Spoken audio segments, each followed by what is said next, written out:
Hey, good evening, guys. Well, we got done here for the day.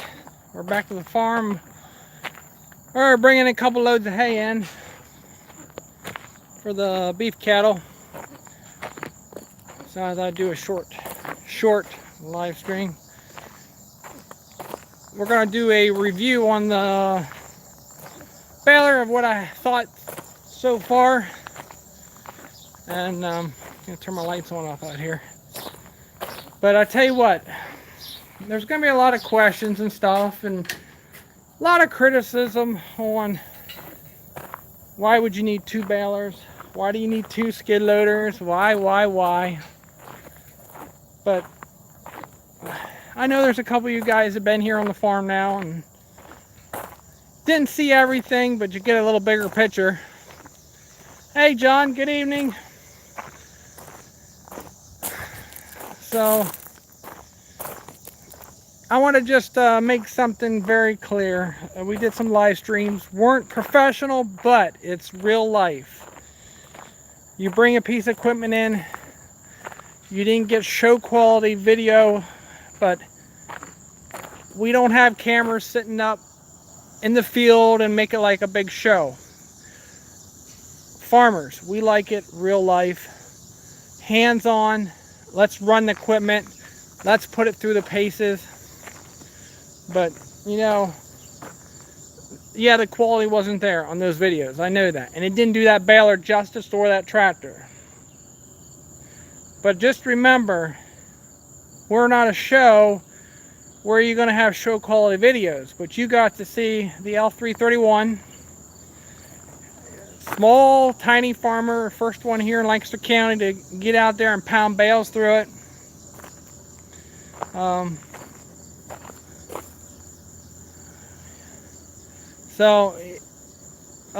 want to do a video on this here, talk a little bit about this guy here, but not a big issue, but the part wasn't on hand to put it back together. So we're going to park that over here in the barn for the night. I got to close the lids up and stuff. I don't like anything sitting out like that baler and that tractor. I'm waiting for a very nice looking piece of equipment. You guys, if you could have seen that outside a little bit more in action, I did not push it. I have a little surprise for you. I have a little surprise for you here in another clip. It did get to run with a Krone baler. Holy smokes, so that's gonna get a hot topic. It did get to run with a Krone baler, and I'm not going to put much footage on because I get pulled out for trashing other equipment. But I do have a clip of it running right beside a Krone. So I have some mixed feelings on the other baler, but I have to keep them to my opinion. So we're going to do that, not to pull anybody out. But the John Deere 331 was running right beside a Krone 3x3 baler. So it was pretty much apples for apples. It had a little bigger tractor maybe, but I was not pushing that unit. You guys realize what it costs for this equipment, and we just don't come out here and bust it up. So I have some video clips to put together. You'll have a very nice, a little bit more in depth, short clip about a minute on the controls, the computer, how to operate that. Don't get in trouble. Larry, you know me. If they can rename me, my second name would be Troublemaker. I don't take it laying down. So I'm waiting for another trailer load of hay come in. We're stacking it up back here now. Did I like it? Scotty, if you could have seen my face, yes, I did like it. So very impressive, very impressed. You did. I just, Deer Country has stepped up, way more than they ever had to for this operation. Yes, we did purchase a new skid loader.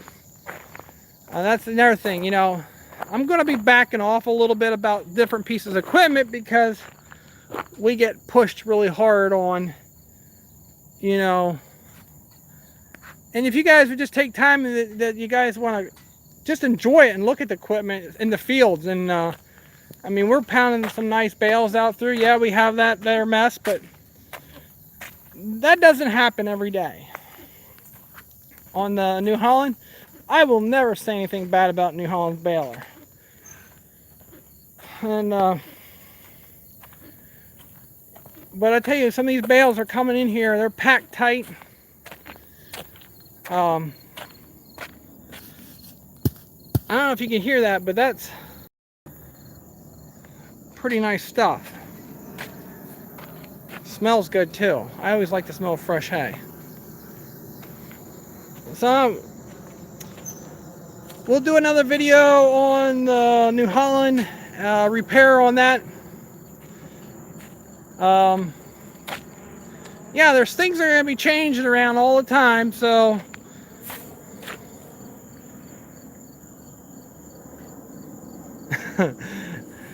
well, Scotty, you gave me a lot of hope. There's days I don't know what I'm doing, but you know what? You only get one life, guys. You look at this. You get one life. You might get to 80 years old or 89. I could sit in a box and not do anything. But I'm out here doing what I love. And it's not easy. Trust me, it's not easy. Farming should be easy. We supply food. Every farmer out there, I know, it doesn't matter what occupation you have. Everybody works hard. But farming is such a high risk. I mean, a big risk. Well, we're going to do a lucky draw, and then we're going to have somebody come in and help me do all the work. I think that'd be fair. I'm going to tell you about another risk. Double crop soybeans. I want to show you these up here, guys. You won't believe this. You won't believe this. I got a lot of naysayers on that, but we're not here to pull the naysayers out. John, you're on the #1 list. So, now you got double crop soybeans. That field didn't have a hope. I don't have a big stick to put out there for you right now, guys, but I'll get you one. I'll get you a big stick out there. I'll bring a 16-footer out there with some red lines on it. But come on. I just want to show you here where my waste is. Double crop beans. I know that wasn't probably the greatest tape measure. My spray wouldn't work, I was told. Tell you what, we don't mess around with our spray programs. Now, no, they might not have no beans on them. Oh yeah, they got beans on down there coming.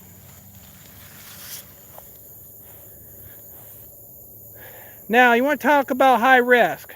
Double crop. We can get away with it in Pennsylvania. Certain parts of Pennsylvania. It's a big gamble. These beans are jumping up left and right. They're waist high here now. No, the whole field's not waist high. They're not all waist high, so let's not get all excited. But I mean, they're double crop. So let's give them 4 more days. And where do you think those beans are going to be in 4 more days with this heat? And the spray program, you can see the spray program's working. They're dead. They're dead wheat. But so, I'm not bragging or anything here, guys. Just want to show you this. The neighbors have a lot nicer crops than mine. Mine are just average. we're going to start chopping corn tomorrow. So we'll have some videos on that. Let's not talk yields until they're on the trailer. That's where we should talk yields about. Who cares? That's a double crop bean there. Let's get to that point first. Chopping corn, chopping the feedlot tomorrow.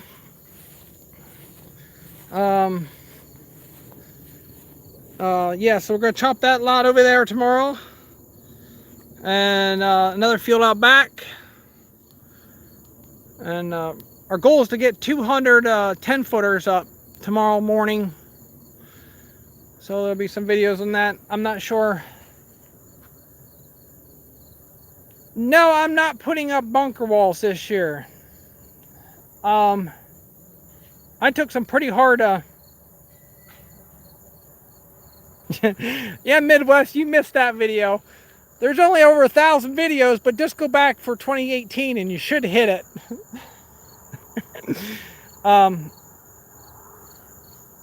Let's see, what was I talking about? Yeah, we took a large hit with the tobacco. I took a large hit with the tobacco.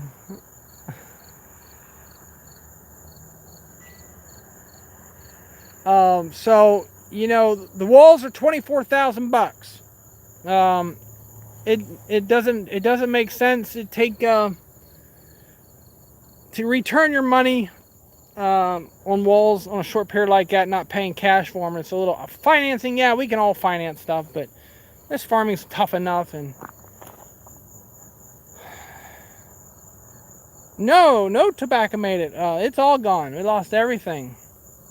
And I'm not the only one. So I have another Amish that my wagons are another farm. Trying to help them out. There's I can minimum 100 farmers in the area that just took a lot of hard hits. So yeah, I know. I don't know what his problem is. He's watching. I think he's probably blocked. I feel sorry for the guy.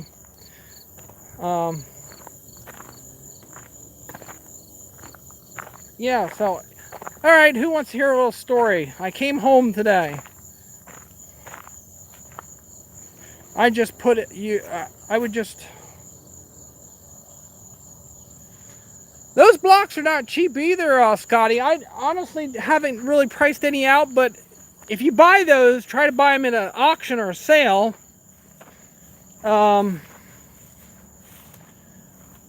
Just to kind of give you an idea, you know. Yeah, the bean, I mean, there's guys going to be hurting. It's hurting everything, to the dairy prices, to, you know, but you know what? Farmers are strong. They pull through it. And you know, if they have to sell out, you know, if it's in your blood, you'll be back in it. And some guys are going to take a hard hit. And just like this hay story. I mean, these guys work all right. All right, so I came home and I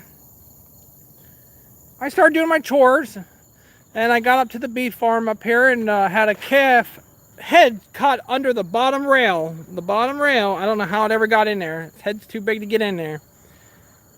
And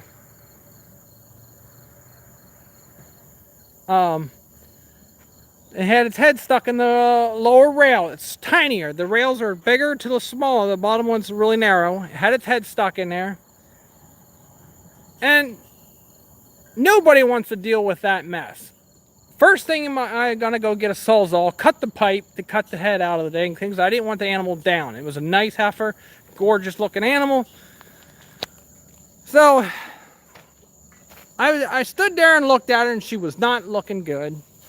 How long? I don't know how long she was stuck there in the gate.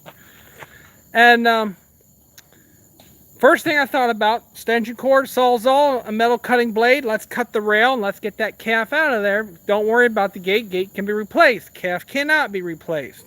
You raise it all year. it wasn't just any calf, it was a very nice calf. You know, one of those calves you're like, oh no, what do I do? No, the New Holland's not fixed yet. We're telling a story. So anyway, so I looked at the calf and I'm like, how in the world did she ever get her head in there and there's nothing out there for her to eat? Why? So I'm looking for extension cord, and it was kind of like, now how did the calf push her head in there, and now is it swollen up a little bit around her neck? She can't pull it. So I thought, one day my daughter got her head stuck in a chair. Now, why she put her head in the back of a chair, and we used some kind of a lubricant to put around her ear and her neck to slide it back out. So what do you think I got? Well, I thought dish soap. Dish soap would work good, but I'm going to need a whole bottle to get it lathered up really good around the ear and around the neck. I didn't want to use all my dish soap up. I had a quart of engine oil out here, which is still out here.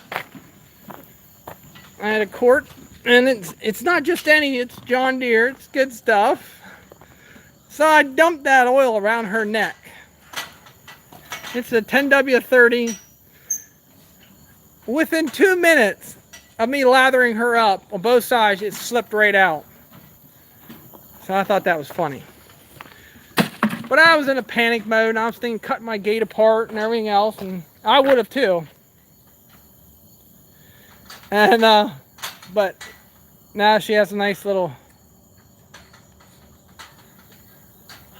oil bath, but she'll clean up. But you know, you see a nice animal and it's hurting, and you kind of panic right away, and it's like, why would she do this?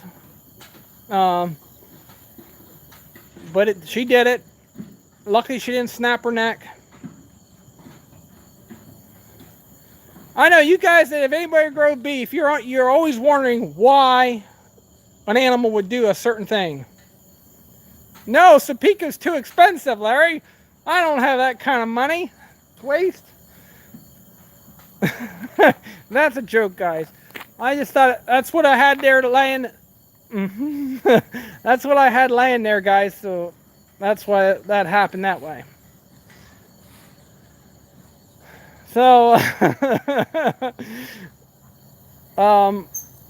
yeah. So if you ever have a cattle stock, my suggestion, if you don't want to use dish soap, grab some cheap, or just any engine oil, and just lather up around the ear. It's not going to hurt them. They'll be a little greasy for a little bit. No fleas on the neck. There you go. There's Scotty. You always bring out the positive in my stories. And as far as equipment, guys, you're gonna see stuff coming. Just don't worry about it. I learned to not talk about it. You watch it being operated, and then we'll let you know, because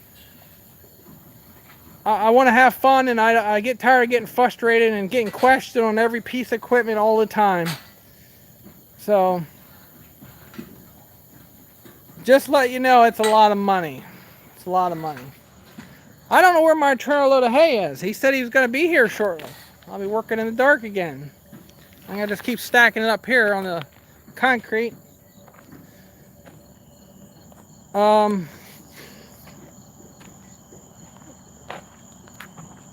I better go put that tractor away, I guess, yet. So, lights are coming on.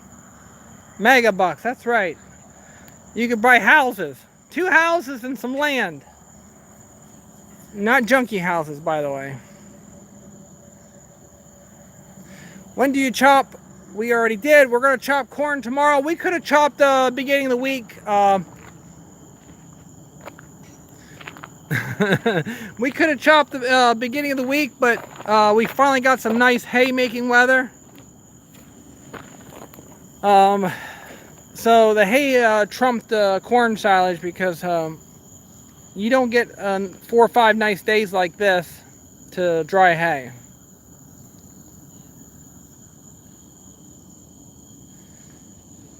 In Midwest, you don't need to watch my channel. I don't pay you to watch it. You help me out by watching it. So I don't care. It's not all about the money. I'm just telling you, people don't realize it's a big purchase items, this stuff.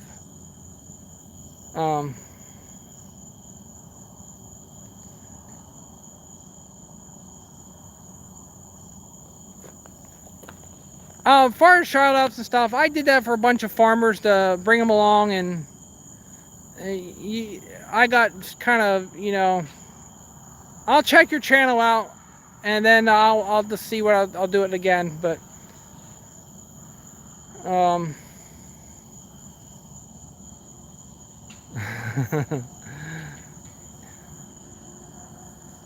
so, but you guys that are farmers and watch the channels, you know it costs money, and I don't think I brag about it in no way means, but it takes a lot of work. So I'll do a review on the big baler. But I'm telling you, it was in the field with a Krone today, another 3x3. So I have very good. Exactly, Scotty. Times have changed, and I know you know it. Anybody can walk in a dealership and find out what this stuff costs. It's the management to put together to make it work. Do I have the right plan? I don't know. Scotty can tell you. Anybody that farmed, you have 2 or 3 different chances to make mistakes, and if you don't have a correction, you're pretty much, you know, they're not gonna keep working with you. No truck yet. I'm out here waiting to unload a load of hay.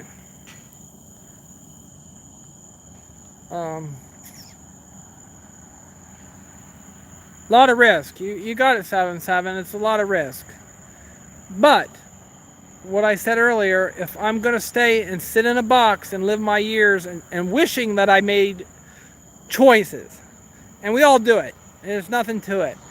I wish I would have got into a new piece of equipment. I wish, you know, when I look back and I say, hey, I did it. And I'm happy for it.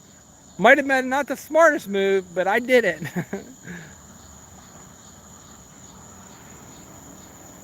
As far as the building site, it's wet. I can make up excuses after excuses on it.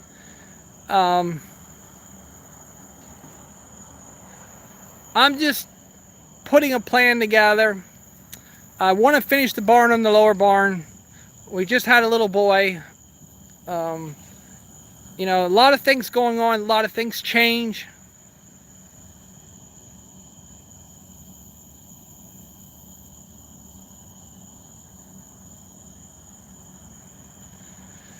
Well, yes and no. The advertisement stuff, the John Deere, it's going to be always advertisement. Our lives are an advertisement. If you look at your own life, you like something, you share it with somebody, right? You buy a pack of gum, you think it's the best gum you ever had, and you're going to tell 3 or 4 people about the gum. You go see a movie, you tell 3 or 4 people about it, right?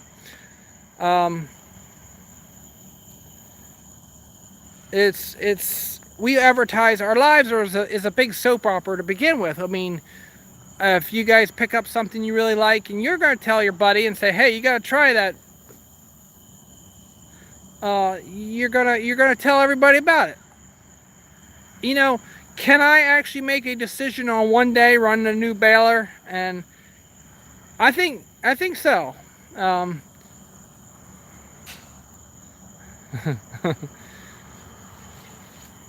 You know, I tell you what, I'm gonna give a little plug in for Messick's. They have some top-notch repairman. The guy came in here very professional. I had the bale out. That 330G is really good. I'm ready for my next one. That thing's the Hulk. I mean, that thing, you can throw whatever you want at it. Custom jobs will help pay, yeah. It takes time, and what I was saying is, you know, that thing, I mean, I really like that. Thanks, George. Yes, they did. But now, this guy worked on the balers. I cleaned the bales out of the chamber. I'm gonna say something, you know, I'm gonna admit, you know, I know that baler like the back of my hand. But I don't know everything. And I was looking for computers to whatever was telling me my knotters were out of time. It only could be a couple things. Here comes the truck. He just sent me a text saying he's coming.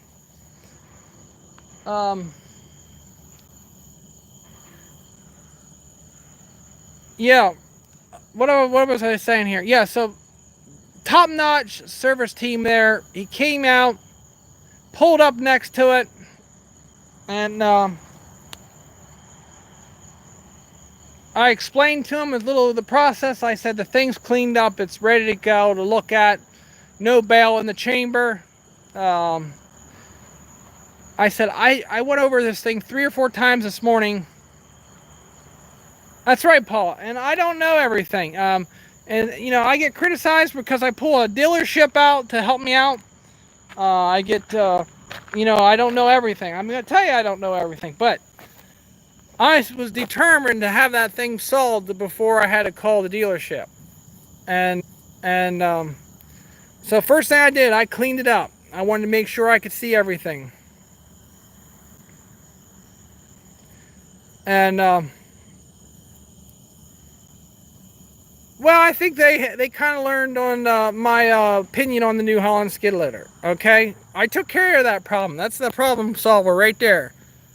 That's a problem solver. I had enough, and I probably blew a head gasket or something, but I had enough. That's why a brand new Deere's sitting there. And eventually there'll be another one sitting right beside it. So, yeah, so what I'm trying to say is, I was determined to get that checked out on the baler and figure out what the problem was. Clean the knotters up, and I was like, it has to be a spring broke, a lever broke, or something. Couldn't find no damage at all.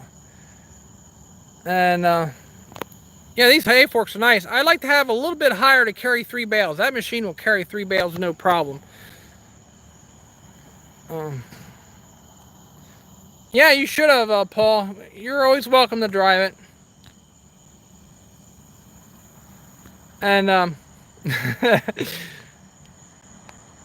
so what I was saying is, I know a lot on the baler, but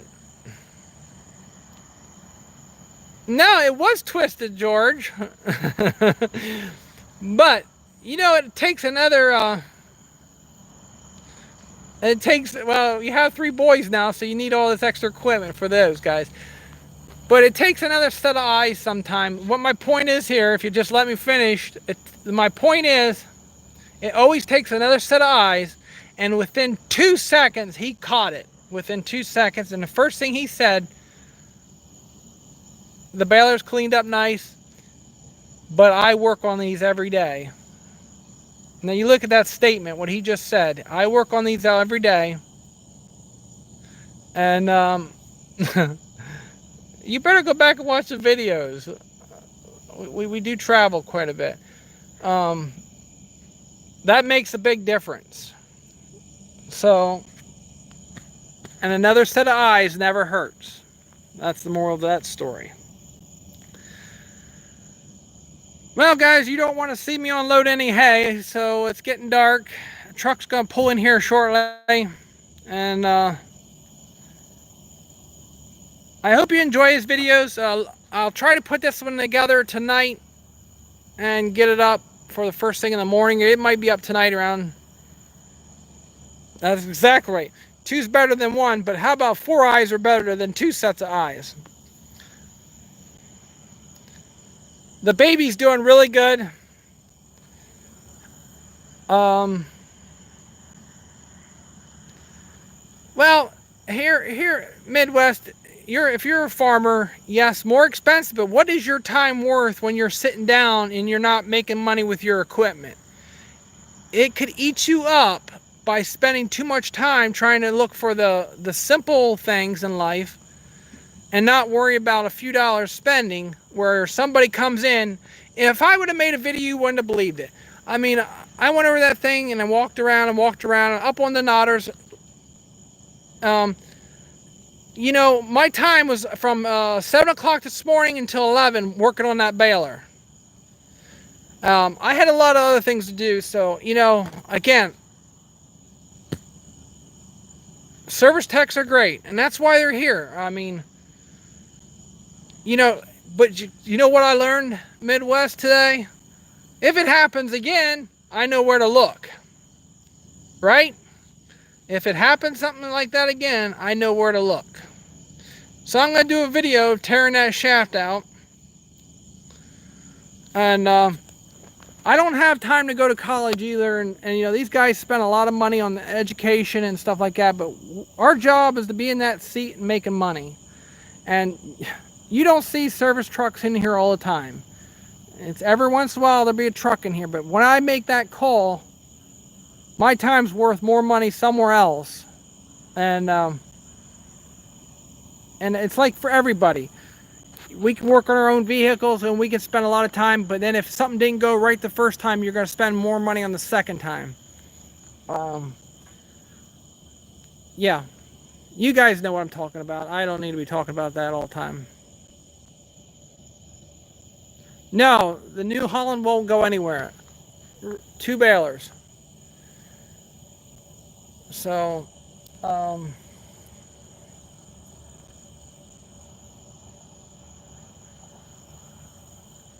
what else do I got to say? It's getting dark out. That truck should be pulling up here shortly. And I don't have a clean window on the skid loader, so I'm not going to put a video of it in there for sure. Take them a couple years yet. Anybody can run them, but if you're broke down and there's nobody there to help on a simple, you run out of thread, you run out of a string, have to re-thread it and stuff like that, it takes a little bit of a challenge. So, alright guys, I appreciate everybody coming out and listening to me talk about nothing pretty much, but I had a great day, first of all. With this equipment and stuff, enjoy life. Life is short to begin with. Do what you want to do to make you guys happy. That's all I know. I'm doing what makes me happy. You guys have a great evening, and we'll talk to you later. And you know, I don't want to make them too long here so nobody watches them, but yeah, I did, Midwest. I did make one for you. So, we'll talk to you guys later. Have a great evening. Thanks, Paul, for stopping over. And have a great evening. That's all I can say. Enjoy life. You only get one life to live. Talk to you later, guys.